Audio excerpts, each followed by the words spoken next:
6 सितंबर 1965 भारतीय सेना सीमा पार कर लाहौर और सियालकोट तक घुस चुकी थी। भारत की ये कार्रवाई पाकिस्तान द्वारा कश्मीर में घुसपैठ का परिणाम थी।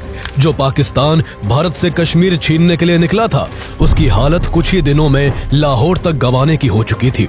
कश्मीर की ऊंची बर्फीली चोटियों से लेकर गुजरात के रण ऑफ कच्छ और राजस्थान के चिलचिलाती रेगिस्तानों तक भारत और पाकिस्तान के बीच करीब 1.5 महीने तक जबरदस्त लड़ाई जारी रही। एक तरफ भारत था जो 3 साल पहले ही 1962 में चाइना से जंग हार चुका था, तो दूसरी ओर पाकिस्तान था जो अमेरिका से एडवांस वेपन्स खरीद कर हवा में था और 17 सालों से कश्मीर छीनने के अधूरे ख्वाब को पूरा करने के लिए बेचैन था। पाकिस्तान द्वारा थोपे गए इस भीषण युद्ध में पाकिस्तान के पास भारत से कहीं ज्यादा बेहतर हथियार और लड़ाकू विमान थे, लेकिन भारतीय फौज ने अपनी बेहतर रणनीति, अदम्य साहस और मजबूत इरादों से पाकिस्तान को मुंह तोड़ जवाब देते हुए भारतीय तिरंगे को झुकने नहीं दिया था। भारतीय सेना में ये जज्बा प्राइम मिनिस्टर लाल बहादुर शास्त्री ने भरा था, जिन्होंने बीच युद्ध में देश को संबोधित करते हुए कहा था, तलवार की नोक पर या एटम बम के डर से कोई हमारे देश को झुकाना चाहे, दबाना चाहे, ये देश हमारा दबने वाला नहीं। हुआ भी बिल्कुल वैसा ही। भारतीय सेना ने न केवल भारतीय सीमाओं में घुस आए पाकिस्तान को जोरदार टक्कर दी, बल्कि पाकिस्तान के अंदर घुसकर उसे घुटनों पर ला दिया। भारतीय सेना ने 2 तरफ से पाकिस्तान में दाखिल होते हुए कुछ ही दिनों में उसके कई जरूरी इलाकों को अपने कब्जे में ले लिया, जिनमें स्ट्रेटेजिक रूप से बेहद इंपॉर्टेंट बुर्की विलेज भी शामिल था, जिसे कब्जे में लेकर इंडियन आर्मी ने जीत के प्रतीक के रूप में वहां के पुलिस स्टेशन के ऊपर इंडियन फ्लैग को फहरा दिया था, जहां से लाहौर का फासला केवल 14 किलोमीटर का ही रह गया था। लेकिन सोचने वाली बात यह है कि हमेशा डिफेंसिव अप्रोच अपनाने वाला भारत आखिर कैसे पाकिस्तान में घुसकर उसके इलाकों को अपने कब्जे में लेने लगा था। भारत और पाकिस्तान के बीच आखिर 1965 का ये युद्ध हुआ ही क्यों था, और आखिर इस वॉर में अपर हैंड होने के बावजूद भारत क्यों सीज फायर के लिए राजी हो गया था। Several thousand Pakistani soldiers, fully armed but clad in civilian clothes, crossed into Jammu and Kashmir. In this area, in 1965. Hello, 6-5 for all stations 3. Target uniform 1-1-5-3. Many battles were fought. 9-3 Roger out. Uniform target. Many lives were lost. अगर तलवार की नोक पर या atom bomb के डर से कोई हमारे देश को झुकाना चाहे, दबाना चाहे, ये देश हमारा दबने वाला नहीं।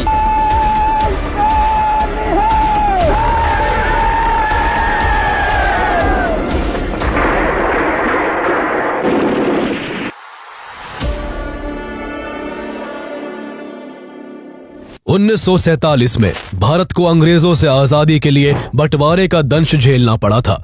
मुस्लिम लीग की अलग देश की मांग के कारण जहां पाकिस्तान अस्तित्व में आया, तो वही उस समय अंग्रेजों ने देश में मौजूद सभी प्रिंसली स्टेट्स को उनकी सुविधा के हिसाब से दोनों देश में से किसी एक को चुनने या फिर इंडिपेंडेंट रहने का ऑप्शन दे दिया था। ऐसे में जम्मू एंड कश्मीर के राजा हरि सिंह ने भारत और पाकिस्तान के साथ स्टैंड स्टिल अग्रीमेंट की पेशकश कर जम्मू एंड कश्मीर को एक इंडिपेंडेंट स्टेट डिक्लेयर कर दिया। लेकिन पाकिस्तान जम्मू एंड कश्मीर को अपने साथ मिलाने के लिए उतावला था, जिसके लिए उसने पहले राजा हरि सिंह को डराया धमकाया। फिर भी बात नहीं बनी तो 22 अक्टूबर 1947 को पाकिस्तान की सेना ने कबायली लड़ाकों के साथ मिलकर कश्मीर पर हमला कर दिया। हजारों की तादाद में मासूम लोग मारे जाने लगे, सड़कें खून से रंग दी गई। ऐसे में बचने का कोई मौका ना देख हरि सिंह ने भारत से मदद मांगी। भारत मदद के लिए अपनी सेना को जम्मू एंड कश्मीर तभी भेज सकता था जब वो ऑफिशियली इंडिया का पार्ट होता। इसलिए राजा हरि सिंह ने 26 अक्टूबर 1947 को इंस्ट्रूमेंट ऑफ एक्सेशन साइन कर दिया, जिसके बाद जम्मू एंड कश्मीर भारत का एक अभिन्न अंग बन गया। इसके बाद भारतीय सेना कश्मीर में घुसकर कार्रवाई करते हुए पाकिस्तानी घुसपैठियों को बाहर खदेड़ने लगी, लेकिन तब भी कश्मीर का काफी हिस्सा पाकिस्तान के कब्जे में था। ऐसे में इसे जल्दी सुलझाने के लिए प्राइम मिनिस्टर पंडित नेहरू द्वारा इस मुद्दे को यूनाइटेड नेशन में ले जाने से यूएन ने रेजोल्यूशन 47 पारित कर दोनों देशों के बीच लाइन ऑफ कंट्रोल तय करते हुए 1 जनवरी 1949 को दोनों देशों के बीच सीज फायर डिक्लेयर कर दिया। जिसके बाद भारत के पास जम्मू और कश्मीर का 2/3 हिस्सा ही रह सका, जबकि बाकी बचे 1/3 हिस्से पर पाकिस्तान का कब्जा हो गया, जिसे पाकिस्तान ऑक्युपाइड कश्मीर POK के नाम से जाना जाता है। इस कब्जे के बाद भी पाकिस्तान की ओर से रह रहकर कश्मीर में उकसावे भरे घुसपैठ किए जाते रहे। इधर 1960 तक चाइना भारत के अक्साई चिन और अरुणाचल प्रदेश पर अपना क्लेम कर धीरे धीरे अपनी सेना को भारतीय सीमा के पास मोबिलाइज करने लगा था, जिसके 2 साल बाद ही 20 अक्टूबर 1962 को चीनी सेना लद्दाख और अरुणाचल प्रदेश में घुसपैठ कर भारतीय सीमा में घुस आई, जिससे दोनों देशों के बीच एक घमासान लड़ाई शुरू हो गई। इंडियन आर्मी काफी बहादुरी से लड़ी, लेकिन इस वॉर में इंडिया को हार का सामना करना पड़ा था।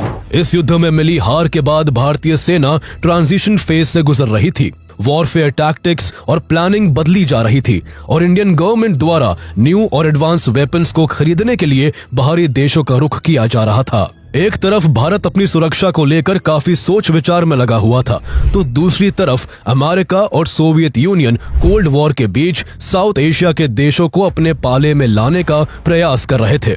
लेकिन भारत ने किसी भी गुट का हिस्सा ना बनते हुए न्यूट्रल रहने का फैसला किया, लेकिन मिलिट्री इक्विपमेंट की डील सोवियत यूनियन से की। ये बात अमेरिका को पसंद नहीं आई थी, जिसका फायदा सीधे सीधे पाकिस्तान उठाना चाहता था। उस समय तक सोवियत एशिया के कई हिस्सों में अपने इन्फ्लुएंस को बढ़ा चुका था। ऐसे में अमेरिका की नजर ऐसे देशों पर थी जहां वो अपनी पकड़ बनाकर एशिया में बढ़ते सोवियत इन्फ्लुएंस को काउंटर कर सके। ऐसे में अमेरिका को साउथ एशिया में पाकिस्तान सबसे फायदे का देश लगा, इसलिए दोनों देशों के बीच जल्द ही मजबूत रिश्ते की शुरुआत हो गई। इस दौरान अमेरिका पाकिस्तान को बड़े पैमाने पर इकोनॉमिक और मिलिट्री एड देने लगा, जिससे पाकिस्तान की आर्मी के पास काफी एडवांस वेपन्स हो गए थे, जो उस समय इंडियन आर्मी के वेपन से काफी बेहतर थे।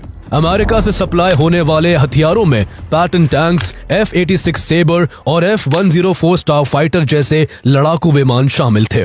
अपनी इस बढ़ती ताकत से पाकिस्तान को पंख लग गए थे और वो फिर से कश्मीर को पाने का ख्वाब देखने लगा था। उस समय पाकिस्तान के प्रेसिडेंट जनरल मोहम्मद अयूब खान थे, जो 1958 में मिलिट्री कू करके सत्ता पर काबिज हुए थे। तभी से पाकिस्तान में कॉन्स्टिट्यूशन को डिसॉल्व कर वहां मार्शल लॉ लगा दिया गया था, जिस कारण सेना की मर्जी के बिना पाकिस्तान में पत्ता भी नहीं हिल सकता था। इस ज्यादती से पाकिस्तान की जनता में अयूब खान के खिलाफ गुस्सा था, इसलिए वो कश्मीर पर हमला कर जनता का ध्यान भटकाना चाहते थे। सबसे पहले 1964 में पाकिस्तान में कश्मीर पब्लिसिटी कमेटी बनाई गई, जिसका काम पूरी दुनिया के सामने कश्मीर की इमेज को एक पीड़ित राज्य के रूप में दिखाना था। इस कमेटी ने पूरी दुनिया में ये झूठ फैलाने की कोशिश की कि कश्मीर में मुसलमानों पर अत्याचार हो रहे हैं, जिससे परेशान होकर वहां की जनता पाकिस्तान के साथ जुड़ना चाहती है। पाकिस्तान ने इस अभियान में फॉरेन जर्नलिस्ट और डिप्लोमेट्स को भी शामिल किया, ताकि कश्मीर के विषय पर एक तरफा भावनात्मक कहानी गढ़कर पाकिस्तान के पक्ष में जनमत तैयार किया जा सके। इसके बाद वहां पाकिस्तानी घुसपैठियों ने लोकल लोगों को भारत के खिलाफ भड़काना शुरू कर दिया। पाकिस्तान की इस हरकत से भारत के उससे रिश्ते फिर से खराब होने लगे थे। दोनों देशों के बिगड़ते रिश्तों के बीच 27 मई 1964 को प्राइम मिनिस्टर पंडित जवाहरलाल नेहरू की डेथ हो गई, जिनके बाद बेहद सादगी और अहिंसा के मार्ग पर चलने वाले लाल बहादुर शास्त्री इंडिया के प्राइम मिनिस्टर बने। इंडिया की ये सिचुएशन पाकिस्तान को एक मौके के रूप में दिखाई दी। अयूब खान लाल बहादुर शास्त्री को एक कमजोर प्राइम मिनिस्टर के तौर पर आंकते थे, इसलिए उन्होंने शास्त्री जी के पीएम बनने के कुछ महीने बाद ही 1965 के शुरुआती महीने में गुजरात की सीमा के पास एक 18 मील लंबी सड़क बना दी, जो भारत के रण ऑफ कच्छ में कई जगह करीब 1.5 मील अंदर तक जाती थी। अपने बॉर्डर के अंदर पाकिस्तान द्वारा सड़क बनाने का भारत ने जब विरोध किया, तो पाकिस्तान ने यहाँ इन्फिल्ट्रेशन और बढ़ा दी। इसके बाद भारत ने यहाँ नजर रखने के लिए मार्च 1965 में सरदार चौकी बना दी, जिससे पाकिस्तान ने गुस्से से बौखलाकर 9 अप्रैल 1965 को रण ऑफ कच्छ पर अपना क्लेम करते हुए यहाँ ऑपरेशन डेजर्ट हॉक शुरू कर दिया। Pakistani army Rann of Kutch में घुसकर शालीमार चौकी, सरदार चौकी और जंगल चौकी पर आक्रामक हमले करने लगी। अचानक से हुए इस हमले में भारत को शालीमार चौकी पर हार का सामना करना पड़ा, लेकिन सरदार चौकी पर भारत के CRPF के जवानों ने पाकिस्तानी सेना को जोरदार टक्कर दी उस समय भारत पहले से ही कई समस्याओं का सामना कर रहा था। बारिश न होने की वजह से देश में भयंकर सूखे की स्थिति थी। एक साथ आई इन समस्याओं का शास्त्री जी ने डट कर मुकाबला किया और उनके आदेश पर इंडियन आर्मी ने पाकिस्तान को मुंह तोड़ जवाब देना जारी रखा। ये युद्ध करीब 3 महीने तक चलता रहा। दोनों देशों के बीच युद्ध न रुकता देख ब्रिटेन के प्राइम मिनिस्टर हैरोल्ड विल्सन ने मीडिएशन करके युद्ध को रुकवाने की पहल की, जिसके बाद 30 जून 1965 को दोनों देशों ने सीज फायर एक्सेप्ट कर लिया। इस दौरान रन ऑफ कच्छ की करीब 10% जमीन पाकिस्तान को दे दी गई, जिसके बाद दोनों देशों के बीच युद्ध खत्म हो सका। कच्छ में मिली इस छोटी सी जीत से पाकिस्तान के हौसले बुलंदी पर थे। उसे लग रहा था 1962 के युद्ध में चीन से हारा भारत कमजोर हो चुका है और पाकिस्तान के साथ अब युद्ध की स्थिति में नहीं है। इस सीज फायर के जरिए एक और पाकिस्तान युद्ध को खत्म करने का दिखावा कर रहा था, जबकि दूसरी ओर उसके द्वारा भारत पर एक और बहुत बड़े हमले की साजिश रची जा रही थी। ये साजिश कश्मीर को कब्जाने के लिए की जा रही थी। दरअसल अयूब खान को लगता था कि अमेरिका की तरफ से मिले एडवांस वेपन्स के कारण पाकिस्तान इस बार भारत को युद्ध में हरा देगा। 3 साल पहले 1962 में चाइना से हुई इंडिया की हार को देखते हुए उनका ये भरम और भी मजबूत हो चुका था। जहां पाकिस्तान पहले ही कश्मीर में घुसपैठियों के जरिए गड़बड़ी करने में लगा हुआ था, तो वही उसने कश्मीर को भारत से बिल्कुल अलग करने के लिए एक साथ 2 ऑपरेशन प्लान किए। पहला ऑपरेशन जिब्राल्टर था, जिसके जरिए पाकिस्तान कश्मीरी मुसलमानों को इंडिया के खिलाफ करके कश्मीर में एंटी इंडिया रिवॉल्ट शुरू करना चाहता था, ताकि पाकिस्तान इस दौरान गुरिल्ला ग्रुप्स की मदद से कश्मीर में इंपॉर्टेंट नोडल पॉइंट्स को कब्जे में ले सके। वही उसका दूसरा प्लान ऑपरेशन ग्रैंड स्लैम था, जिसके जरिए पाकिस्तान जम्मू कश्मीर के स्ट्रेटेजिकली सबसे इंपॉर्टेंट हिस्से अखनूर को कब्जाना चाहता था, ताकि कश्मीर और भारत के बीच का कनेक्शन कट ऑफ हो जाए और फिर वो कश्मीर पर कब्जा कर ले। पाकिस्तान में इन ऑपरेशंस के लिए लगभग 30,000 सैनिकों को विशेष रूप से ट्रेन किया जाने लगा। पाकिस्तान भारत से बिना एक लंबा युद्ध किए जीत हासिल करना चाहता था, इसलिए ऑपरेशन को शुरू करने से पहले वो खुफिया जानकारी जुटाने और वहां की इंपॉर्टेंट लोकेशन की पहचान के लिए अपने हजारों सैनिकों और मिलिटेंट्स को कश्मीर में भेजने लगा। सभी को कश्मीरियों की तरह कपड़े पहनाकर भेजा गया था, ताकि वो वहां की जनता के साथ आसानी से घुल मिल सके और लोकल लोगों को अपनी बातों में फंसाकर उनका सपोर्ट हासिल कर सके। ये सभी पाकिस्तानी 1 महीने तक कश्मीर में जरूरी जानकारी जुटाते रहे और इसे पाकिस्तान में बैठे अपने आकाओं तक पहुंचाते रहे। जरूरी इंटेल हासिल कर पाकिस्तान ने इस ऑपरेशन के लिए 8 से 10 highly trained special guerrilla units बनाई, जिनका नाम गजनवी, बाबर और कासिम जैसे फेमस मुस्लिम शासकों के नाम पर रखा गया था। पूरी तैयारी के बाद 5 अगस्त 1965 को पाकिस्तान ने ऑपरेशन जिब्राल्टर की शुरुआत कर दी। पाकिस्तान से करीब 30,000 पाकिस्तानी सैनिक भारतीय सीमा में घुसने लगे, जिन्हें कश्मीर के पीर पंजाल, गुलमर्ग, उरी और बारामुल्ला जैसे ऊंचे इलाकों को अपने कब्जे में लेने का ऑर्डर था, ताकि इंडिया को इस घुसपैठ की खबर लगने से पहले तक पाकिस्तानी आर्मी के पास पीक पॉइंट्स पर कब्जा होने का एडवांटेज हो। पाकिस्तान का इतिहास रहा है कि वो वॉर की स्ट्रेटेजी तो ठीक बनाता है, लेकिन जब एग्जीक्यूशन की बारी आती है उसका सारा प्लान चौपट हो जाता है। ऐसा ही तब देखने को मिला जब पाकिस्तानी सैनिक और उनके घुसपैठिए इस उम्मीद से कश्मीर में घुसे कि कश्मीरी लोग इस वॉर में पाकिस्तान को सपोर्ट करेंगे, लेकिन जैसे ही इस ऑपरेशन की शुरुआत हुई इसकी हवा निकल गई। पाकिस्तानी घुसपैठिए पंजाबी बोलते थे, जबकि कश्मीर में उसी से मिलती जुलती डोगरी भाषा बोली जाती है। इस कारण जब भी वो लोकल लोगों से बात करते वहां के लोग उन्हें पहचान लेते। इस तरह पाकिस्तान के प्लान का पर्दाफाश होने में जरा भी वक्त नहीं लगा। लोकल लोगों ने पाकिस्तान के इस घुसपैठ की खबर इंडियन आर्मी को दे दी, जिसके बाद इंडियन आर्मी ने अलर्ट होते हुए जम्मू कश्मीर के चप्पे चप्पे में छानबीन कर पाकिस्तानी घुसपैठियों को चुन चुन कर एलिमिनेट करना शुरू कर दिया। जल्दी ही सैकड़ों पाकिस्तानी घुसपैठिए न्यूट्रलाइज कर दिए गए, साथ ही उनमें से 4 को जिंदा पकड़ लिया गया। इंडियन आर्मी ने जब इनसे सख्ती की तो चारों ने जल्दी ही पाकिस्तान के इस पूरे ऑपरेशन के कच्चे चिट्ठे खोल कर रख दिए।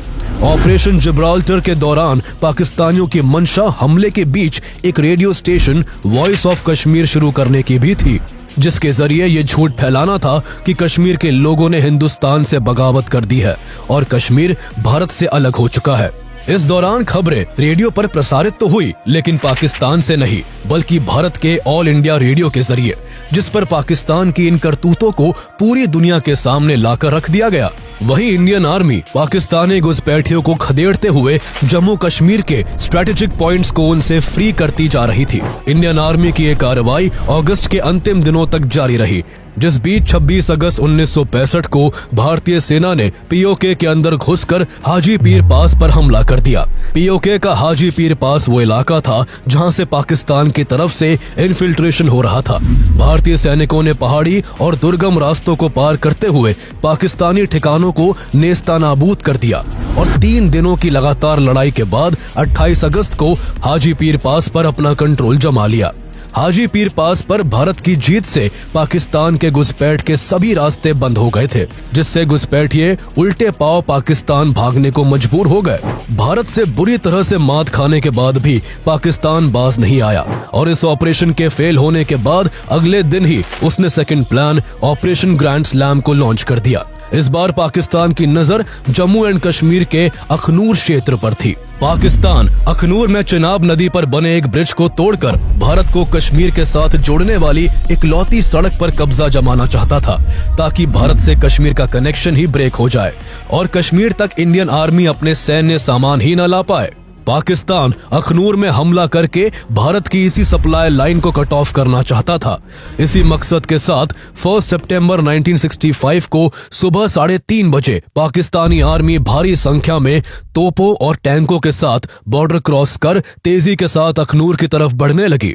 पिछले ऑपरेशन के बाद इंडियन आर्मी भी इस बार अलर्ट थी, जिसने इस हमले का तुरंत मुंह तोड़ जवाब देना शुरू कर दिया। 4 इंडियन इन्फेंट्री बटालियंस अपने AMX-13 टैंक से पाकिस्तानी टैंकों को आगे बढ़ने से रोकने में लगी थी, लेकिन उनके लिए पाकिस्तान के M47 and M48 Patton tank से मुकाबला कर पाना मुश्किल हो रहा था।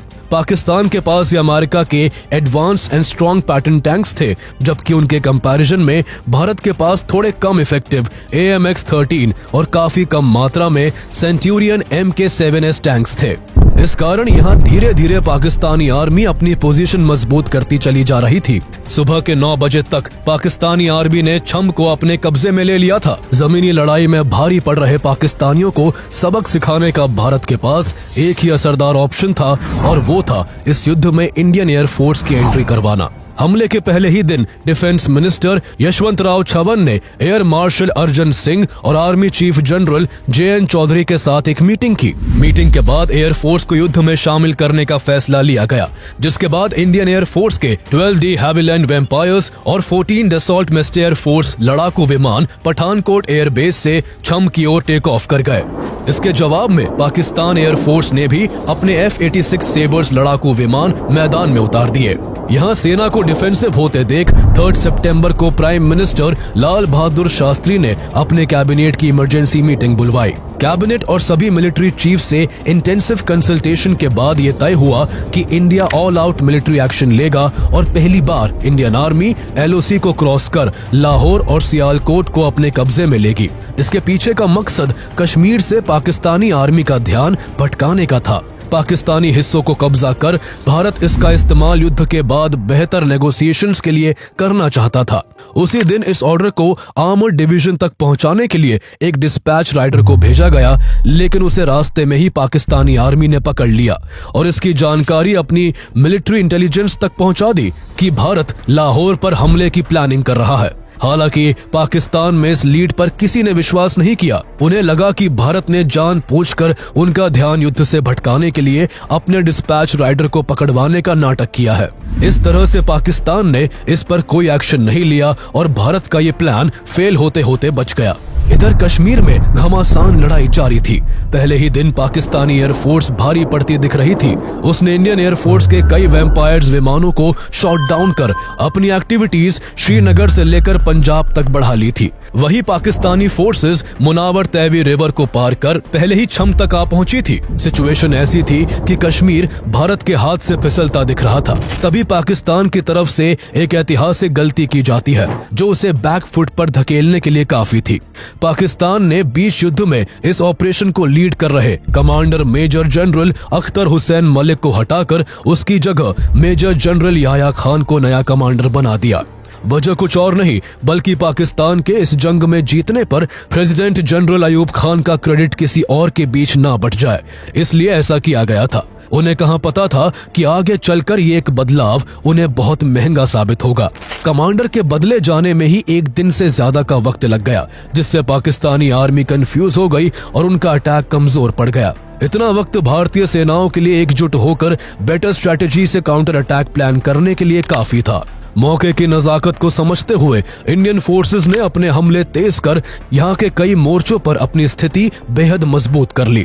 इस बीच स्क्वाड्रन लीडर ट्रेवर किलोर ने अद्भुत बहादुरी का परिचय देते हुए अपने से कई गुना बेहतर पाकिस्तानी F-86 सेबर को शॉट डाउन कर दिया, जिससे इंडियन एयरफोर्स का हौसला कई गुना बढ़ गया था। 5 सितंबर तक यहाँ घमासान लड़ाई चलती रही, जिसमें इंडियन आर्मी ने पाकिस्तानी आर्मी को छम में ही रोककर उसके ऑपरेशन ग्रैंड स्लैम को भी फेल कर दिया। धीरे धीरे भारत को लीड हासिल करते देख पाकिस्तानी सेना का मनोबल टूटने लगा था। अपनी सेना को मजबूत स्थिति में पाकर भारत ने पाकिस्तान में घुसकर आक्रमण करने का फैसला किया। प्लानिंग के मुताबिक 6 सितंबर को भारतीय सेना लाहौर और सियालकोट पर कब्जा जमाने के मकसद से पाकिस्तानी सीमा के अंदर दाखिल हो गई। पाकिस्तान इस मामले को लेकर क्लूलेस था, इसलिए इंडियन आर्मी बिना किसी खास रुकावट के तेजी से आगे बढ़ती चली गई और कुछ ही घंटों में लाहौर के काफी नजदीक पहुंच गई। मेजर जनरल निरंजन प्रसाद के नेतृत्व में इंडियन आर्मी की 15th इन्फेंट्री डिवीजन ईचोगिल कैनाल को पार करके पाकिस्तान के बटापुर तक घुस जाती है। 15th इन्फेंट्री डिवीजन को पीछे से एक टैंक रेजिमेंट भी सपोर्ट कर रहा था, जो शर्मन टैंक से लैस था। कुछ ही समय में भारतीय सेना ने आगे बढ़ते हुए लाहौर इंटरनेशनल एयरपोर्ट के बेहद नजदीक पहुंचकर एक गांव में अपना डेरा डाल लिया। अगले दिन की सुबह जब पाकिस्तान नींद से जागा, तब उसे पता चला कि भारतीय सेना उसके सर पर बैठी हुई है। भारतीय सेना के लाहौर में घुस आने की खबर जब अयूब खान को लगी तो उनके पैरों तले जमीन खिसक गई, क्योंकि फॉरेन मिनिस्टर जुल्फिकार अली भुट्टो और फॉरेन सेक्रेटरी अजीज अहमद उन्हें ये यकीन दिलाने में लगे हुए थे कि भारत कभी भी पाकिस्तान की सीमा में प्रवेश नहीं करेगा। वहीं उनकी सोच से परे इंडियन आर्मी लाहौर के नियर बाय विलेजेस को अपने कंट्रोल में करती जा रही थी, जिसका अगला टारगेट बुर्की विलेज था, जो लाहौर से केवल 14 किलोमीटर की दूरी पर था। लेफ्टिनेंट कर्नल अनंत सिंह के नेतृत्व में भारतीय सेना ने आगे बढ़ते हुए बुर्की के आसपास की कई बस्तियों और बंकरों को अपने कब्जे में ले लिया। हालांकि बुर्की विलेज अभी भी उनकी पकड़ से दूर था, जिसे सेफगार्ड करने वहां पाकिस्तानी आर्मी भी यहां पहुंची थी, जो चप्पे चप्पे पर आर्टिलरी और टैंक तैनात कर भारतीय सेना के साथ दो हाथ करने लगी। वही 6 सितंबर के ही दिन से भारत की एक दूसरी सैन्य टुकड़ी 3 Jat regiment lieutenant colonel Desmond Hayde के नेतृत्व में डोगराई की ओर बढ़ी चली आ रही थी। डोगराई से ग्रैंड ट्रंक रोड सीधे लाहौर तक जाता था, इसलिए डोगराई को कैप्चर कर भारतीय सेना पाकिस्तानी आर्मी को मिल रही सभी सप्लाईज को रोक देना चाहती थी। 3 जाट रेजिमेंट ने दुश्मन की कड़ी सुरक्षा को तोड़ते हुए जल्दी ही डोगराई पर अपना कब्जा जमा लिया। पाकिस्तानी आर्मी इस अनएक्सपेक्टेड हमले के लिए बिल्कुल तैयार नहीं थी, लेकिन डोगराई पर इंडियन आर्मी का कब्जा होता देख पाकिस्तान ने भी मोर्चा संभालते हुए यहां हवाई हमले शुरू कर दिए। पाकिस्तान के जबरदस्त पलटवार से जल्दी ही भारतीय सैनिकों को डोगराई से पीछे हटना पड़ा था, लेकिन उन्होंने डोगराई को फिर से अपने नियंत्रण में लेने के लिए डोगराई के ही पास संतपुरा विलेज में कब्जा जमाए रखा। यहाँ से इंडियन आर्मी का फोकस डाइवर्ट करने के लिए उसी रात पाकिस्तान ने अपने 180 ट्रूपर्स को C-130 हरक्यूलिस ट्रांसपोर्ट जेट्स के जरिए भारत के पठानकोट, आदमपुर और हलवारा एयरबेस पर हमला करने के लिए भेजा, लेकिन यहाँ भी उन्हें मुंह की खानी पड़ी। इंडियन फोर्सेस पहले से ही इस हमले को नाकाम करने के लिए तैयार बैठी थी। भारतीय वायुसेना ने पाकिस्तान के जेट्स को खदेड़ना शुरू कर दिया। भारतीय पायलटों ने दुश्मन के कई लड़ाकू विमानों को हवा में ही नष्ट कर दिया, जिससे धीरे धीरे पाकिस्तान के हवाई हमलों की गति कमजोर पड़ने लगी। हमले की सूचना पाकर लोकल पुलिस भी सेना का साथ देने आ गई, जिसके बाद पाकिस्तानी कमांडोज का हाल ये हुआ कि 180 में से केवल 20 कमांडोज ही वापस पाकिस्तान जा सके, जबकि 22 मारे गए और 138 को बंदी बना लिया गया। पाकिस्तान की इस हार के पीछे सबसे बड़ा कारण कोई प्रॉपर ब्रीफिंग और एडिक्वेट प्लानिंग ना होना था। वो हमला करने की जल्दबाजी में एक के बाद एक कई मोर्चों पर भारतीय सेनाओं से शिकस्त खा रहा था। ऐसे ही पाकिस्तान ने 7 सितंबर को नेवल वेसल्स की मदद से गुजरात के द्वारका शहर में भारी बॉम्बार्डमेंट करके ऑपरेशन द्वारका की शुरुआत कर दी। ऐसा करके पाकिस्तान नदन फ्रंट पर भारी पड़ रही इंडियन एयरफोर्स का ध्यान इस तरफ डाइवर्ट करना चाहता था। साथ ही पाकिस्तान यहाँ इंडियन नेवी के रेडार इंस्टॉलेशंस को भी डिस्ट्रॉय करना चाहता था। लेकिन इस हमले का भी पाकिस्तान को कोई खास फायदा नहीं हुआ। इंडिया इस वॉर में नेवी कॉन्फ्लिक्ट नहीं चाहता था, लेकिन फिर भी पाकिस्तानी नेवी के इस हमले पर इंडियन नेवी ने जल्दी ही काबू पा लिया। हालांकि इस हमले में इंडियन नेवी को काफी नुकसान भी उठाना पड़ा था। इसलिए इस वॉर के बाद इंडियन गवर्नमेंट को नेवी को और मजबूत करने की जरूरत महसूस हुई थी, जिसके लिए बाद में कई गुना बजट भी बढ़ाया गया। वहीं इस हार से बौखलाए पाकिस्तान ने 8 सितंबर को एक नया दांव खेलते हुए ऑपरेशन वाइंड अप की शुरुआत कर दी।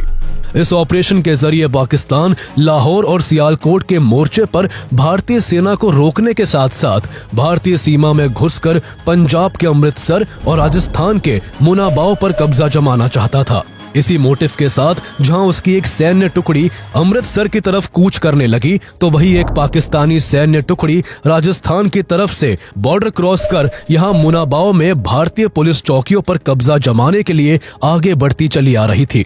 पाकिस्तान की बढ़ती गतिविधियों को देखते हुए भारतीय सेना की 5th Maratha light infantry regiment इस चौकी पर तैनात राजस्थान पुलिस को सपोर्ट करने आ पहुंची। भारतीय सैनिकों ने 24 घंटे तक बहादुरी से यहां मोर्चा संभाले रखा, लेकिन पाकिस्तानी सेना की भारी गोलीबारी और हमलों के चलते स्थिति बहुत गंभीर हो गई थी। यहां उनका पलड़ा भारी होता जा रहा था, इसलिए एक और रेजिमेंट को यहां मदद के लिए भेजा गया। लेकिन पाकिस्तानी एयरफोर्स ने पूरे क्षेत्र पर हवाई हमले शुरू कर दिए और गदरा रोड रेलवे स्टेशन के पास अतिरिक्त सुरक्षा बल के साथ आ रही ट्रेन पर भी हमला कर उसे वहीं रोक दिया। इससे यहाँ लड़ रही 5th Maratha light infantry regiment कमजोर पड़ गई और अगले कुछ दिनों में पाकिस्तानी सेना ने मुनाबाव को अपने कब्जे में ले लिया।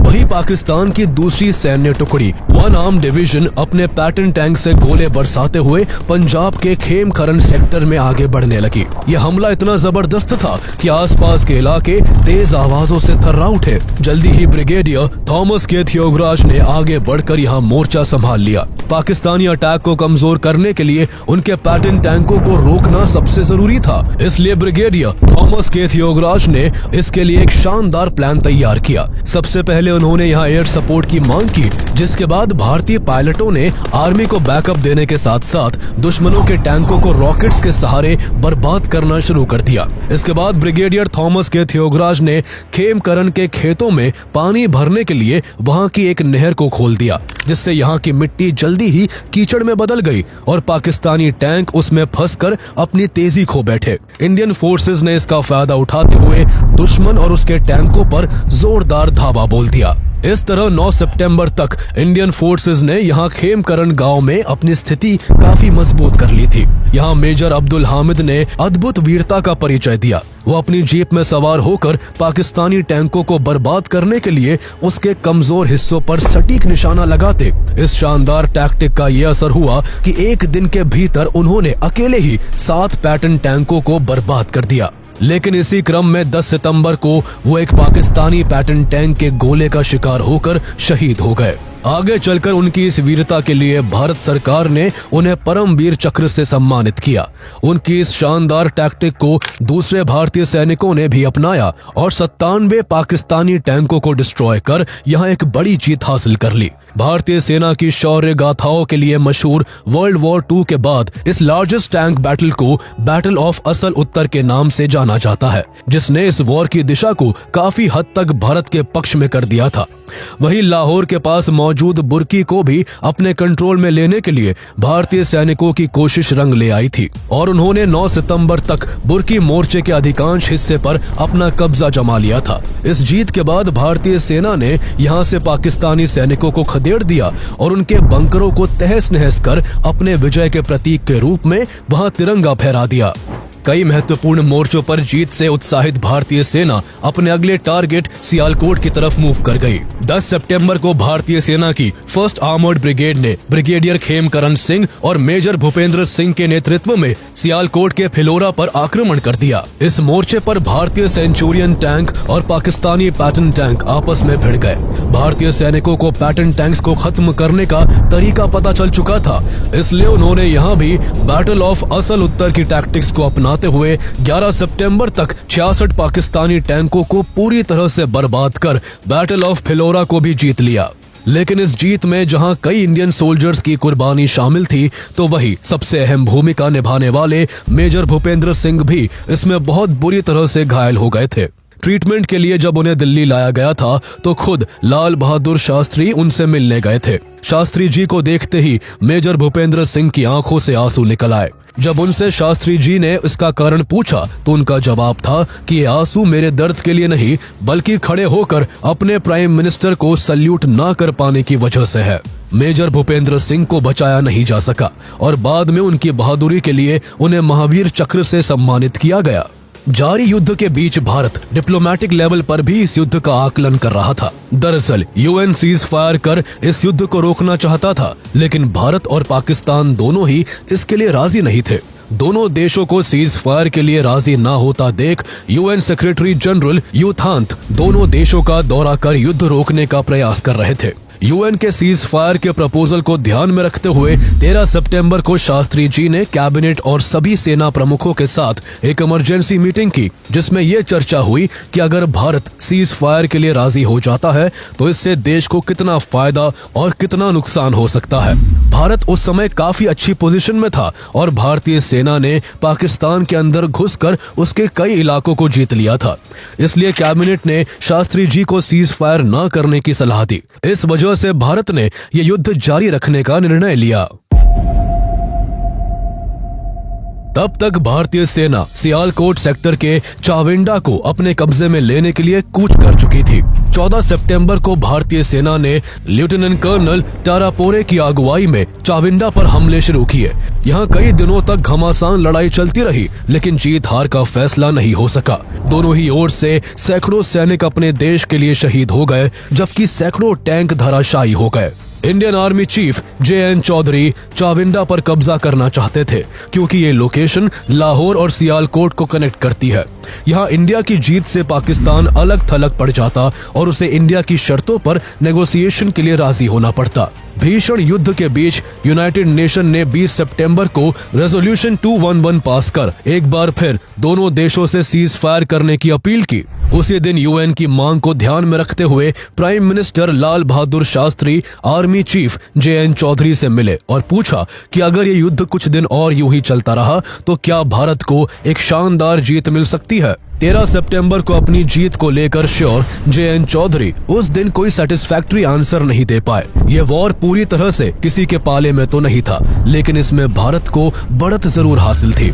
इस वॉर के चलते जहां पाकिस्तान के कंट्रोल में इंडिया की 550 स्क्वायर किलोमीटर की टेरिटरी थी, तो वही भारत पाकिस्तान के 1920 स्क्वायर किलोमीटर के इलाके को अपने कब्जे में ले चुका था। इस बढ़त के बावजूद ऐसे बहुत से फैक्टर्स थे जो इस वॉर पर इम्पैक्ट डाल रहे थे। ये वजह इतनी बड़ी थी कि वॉर में अपर हैंड होने के बाद भी भारत ने यूएन द्वारा प्रपोज किए सीज फायर को पाकिस्तान से पहले एक्सेप्ट कर सबको हैरानी में डाल दिया। जीत की स्थिति में होने के बावजूद भारत का सीज फायर एक्सेप्ट करने के पीछे कई कारण थे। पहला मेन रीजन देश की इकोनॉमिक कंडीशन थी। 3 साल में दो युद्ध करने से भारत की इकोनॉमिक कंडीशन काफी खराब हो गई थी और युद्ध लंबा खिंचने से ये स्थिति और भी खराब हो सकती थी। वॉर की वजह से देश के लगभग हर सेक्टर पर काफी बुरा इम्पैक्ट पड़ रहा था। ये वो समय था जब वीट की सफिशिएंट सप्लाई तक के लिए भारत अमेरिका की PL 480 स्कीम पर डिपेंडेंट था। भारत के इस तरह युद्ध में शामिल होने से अमेरिकन प्रेसिडेंट लिंडन जॉनसन गेहूं के एक्सपोर्ट को रोकने की धमकी देते रहते थे। जारी युद्ध और अमेरिकी धमकियों से भारत में खाने पीने के सामानों की कीमतें आसमान छूने लगी थी। वही 1962 के युद्ध के बाद भारत का डिफेंस बजट काफी बढ़ गया था। 1964 में चाइना द्वारा न्यूक्लियर टेस्ट करने के बाद भारत ने भी अपना न्यूक्लियर प्रोग्राम शुरू कर दिया था, जिससे डिफेंस बजट बढ़कर गवर्नमेंट के कुल स्पेंडिंग का करीब 28% तक पहुंच चुका था। युद्ध लंबा खिंचने से ये स्पेंडिंग और भी बढ़ सकती थी, जिससे देश की इकोनॉमिक कंडीशन काफी खराब हो सकती थी। ऐसे हालात ना बन जाए, इस वजह से फाइनेंस मिनिस्टर तिरुवेल्लोर थैतई कृष्णमचारी और food and agriculture minister Chidambaram Subramaniam समेत कई मिनिस्टर्स द्वारा प्रधानमंत्री शास्त्री जी को सीज फायर एक्सेप्ट करने की सलाह दी गई थी। सीज फायर एक्सेप्ट करने के पीछे दूसरा कारण इंडिया का इंटरनेशनल लेवल पर डिप्लोमेटिक रूप से अकेला पड़ना था। इस लड़ाई के दौरान दुनिया का कोई भी देश खुलकर भारत के सपोर्ट में नहीं आया था। यहाँ तक कि सोवियत यूनियन भी उस समय न्यूट्रल बना हुआ था और भारत पर सीज फायर एक्सेप्ट करने के लिए डिप्लोमेटिक प्रेशर डाल रहा था। जबकि पाकिस्तान के साथ अमेरिका और चाइना खड़े थे। चाइना तो कई बार इस युद्ध के लिए भारत को जिम्मेदार ठहराकर क्रिटिसाइज कर चुका था और बीच युद्ध में बॉर्डर पर अपनी सेना को मोबिलाइज कर सीमा पर गोलीबारी कर रहा था। तीसरा रीजन ये था कि इस युद्ध में 14 सितंबर के बाद भारत को कोई बड़ी जीत हासिल नहीं हुई थी। फिलौरा पर जीत हासिल करके भारतीय सेना चाविंडा को जीतने के मकसद से आगे बढ़ी थी, लेकिन यहाँ 5 दिन की घमासान लड़ाई के बावजूद भी भारतीय सेना इसे अपने कब्जे में नहीं ले पाई थी। इसके अलावा सीज फायर को एक्सेप्ट करने के पीछे चौथा कारण आर्मी चीफ JN चौधरी द्वारा बताए गए गलत आंकड़े को माना जाता है।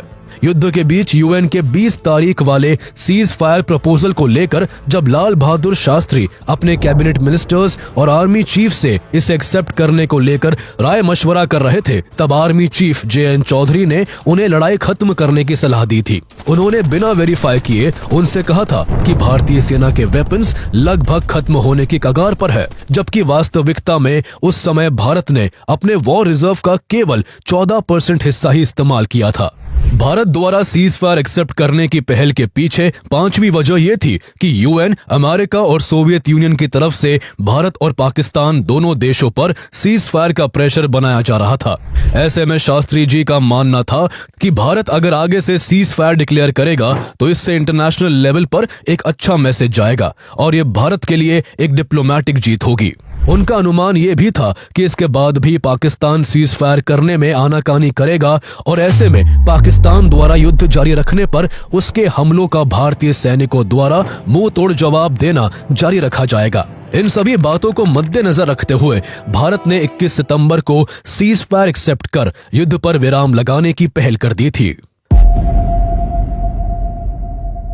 जैसा कि शास्त्री जी का अनुमान था, इंडिया के सीज फायर एक्सेप्ट करने के बाद भी पाकिस्तान सीज फायर के लिए राजी नहीं हुआ, जिसके बाद भारतीय सेना भी लड़ाई जारी रखते हुए डोगराई को फिर से अपने कब्जे में लेने के लिए आगे बढ़ गई, जिससे यहाँ इंडियन मिलिट्री के इतिहास की सबसे ब्लडीएस्ट बैटल की शुरुआत हो गई।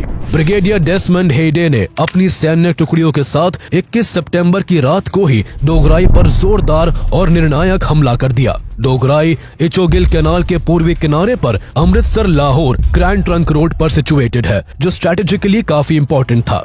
डोगराई को अपने कब्जे में लेने से भारत इस जंग में और भी अच्छी पोजीशन में पहुंच जाता। 6 सितंबर के बाद से भारतीय सेना इसे फिर से जीतने के कई प्रयास कर चुकी थी, लेकिन सफल नहीं हो पाई थी। पाकिस्तान ने यहाँ अपनी पूरी ताकत झोंक दी थी। इस मोर्चे पर उसके सैनिक तादाद में भारतीय सैनिकों से लगभग डबल थे। वहीं जगह जगह पाकिस्तानी टैंक्स तैनात थे। इसलिए डेसमंड हेडे ने यहाँ जीत हासिल करने के लिए अपनी सेना का मनोबल बढ़ाते हुए कहा कि एक भी आदमी पीछे नहीं हटेगा, जिंदा या मुर्दा अब हम सब डोगराई में ही मिलेंगे। अपने कमांडर के जोशीले अंदाज से भारतीय सेना के मनोबल में काफी बढ़ोतरी हुई और रात के करीब 12 बजे अंधेरे का फायदा उठाकर भारतीय सैनिकों ने 2 अलग अलग दिशाओं से डोगराई को घेर लिया। पहली बार में भारतीय सैन्य टुकड़ी को कुछ खास सफलता हाथ नहीं लग सकी, क्योंकि पाकिस्तान की सेना यहाँ पहले से ही ट्रेंचेस में छुपी हुई थी और वहीं से भारतीय सेना पर लगातार हमले कर रही थी। भारतीय सेना के लिए उन्हें खाइयों से निकालना जरूरी था, इसलिए जल्दी ही 3 जाट रेजिमेंट के वीर सपूत खाइयों में घुस गए, जिसके बाद बंदूकों और गोले बारूद से लड़ी जा रही लड़ाई अब हाथों और पैरों से भी लड़ी जाने लगी। कई घंटों तक दोनों सेनाओं के बीच हाथापाई चलती रही। इस दौरान भारतीय सेना ने पाकिस्तान के कमांडर सहित उसके 108 सिपाहियों को जिंदा पकड़ लिया। दोनों ओर से सैकड़ों जवान शहीद हो गए। भारतीय सेना ने 308 पाकिस्तानी सैनिक को मार गिराया, जबकि बदले में भारत के 86 सैनिकों को भी अपने देश के लिए कुर्बान होना पड़ा। इसी के चलते 22 सितंबर की सुबह 6 बजे तक भारतीय सेना ने डोगराई पर कब्जा कर वहां भारतीय तिरंगा फहरा दिया। भारत अब लाहौर को जीतने के एकदम करीब पहुंच चुका था और इसके लिए यहां अपने टैंकों को मोबिलाइज भी करना शुरू कर दिया था। भारत की इस जीत से पाकिस्तान की हालत खराब हो गई। पाकिस्तान पहले ही अपने काफी इलाके भारत के हाथों गवा बैठा था। उसके लिए कहीं सिचुएशन और वर्स ना हो जाए, इसलिए अयूब खान भी सीज फायर के लिए राजी हो गए। दोनों देशों के द्वारा सीज फायर एक्सेप्ट करने के अगले ही दिन 23 सितंबर को दोनों देश की सेनाएं अपने अपने देश की ओर कूच करने लगी और इसके साथ ही सेकेंड वर्ल्ड वॉर के बाद लड़ी गई सबसे भीषण लड़ाई खत्म हो गई। इस लड़ाई में भारत से मिली हार के बाद अयूब खान इतने निराश थे कि एक बार अपने कैबिनेट के साथ बैठक में उन्होंने कहा कि एक बात मैं साफ कर देना चाहता हूँ कि पाकिस्तान 50 लाख कश्मीरियों के लिए 10 करोड़ पाकिस्तानियों की जिंदगी को कभी खतरे में डालने की गलती नहीं करेगा। सीज फायर के करीब 3 महीने बाद जनवरी 1966 में पीस टॉक के लिए लाल बहादुर शास्त्री और अयूब खान ताशकंद में मुलाकात करते हैं, जहां दोनों के बीच ताशकंद एग्रीमेंट हुआ। इस समझौते में दोनों देशों ने युद्ध के दौरान अरेस्ट किए गए सैनिकों को लौटाने और कब्जाए क्षेत्रों को वापस करने का फैसला किया। लेकिन इस समझौते के जस्ट अगले ही दिन 11 जनवरी 1966 को लाल बहादुर शास्त्री की रहस्यमयी परिस्थितियों में मौत हो गई। उनकी डेथ से पूरे भारत में शोक की लहर थी और हर कोई उनकी इस अचानक से हुई मौत का कारण जानना चाहता था। बाद में उनकी मौत के पीछे हार्ट अटैक बताया गया, लेकिन कई एक्सपर्ट समेत भारत का एक बड़ा वर्ग आज भी इसको झूठ मानता है और दशकों से उनकी डेथ के पीछे किसी साजिश का अंदेशा जताया जाता रहा है। अमेरिकन इंटेलिजेंस एजेंसी के डायरेक्टोरेट ऑफ ऑपरेशंस में उस वक्त सेकंड इन कमांड रहे रॉबर्ट क्राउली ने अपने एक इंटरव्यू में कन्फेस किया था कि लाल बहादुर शास्त्री की मौत के पीछे CIA का हाथ था। इसके बारे में ग्रेगरी डगलस की book conversation with the crow में भी डिटेल से डिस्क्राइब किया गया है। भले ही शास्त्री जी हमें छोड़कर चले गए, लेकिन वो अपने पीछे 1965 वॉर में अपने साहसिक और मजबूत इरादों की महान यादें छोड़ गए, जिनकी बदौलत भारत ने पाकिस्तान के लाहौर और सियालकोट तक जीत हासिल कर पाकिस्तान को भारतीय सीमा से उल्टे पांव भागने पर मजबूर कर दिया था।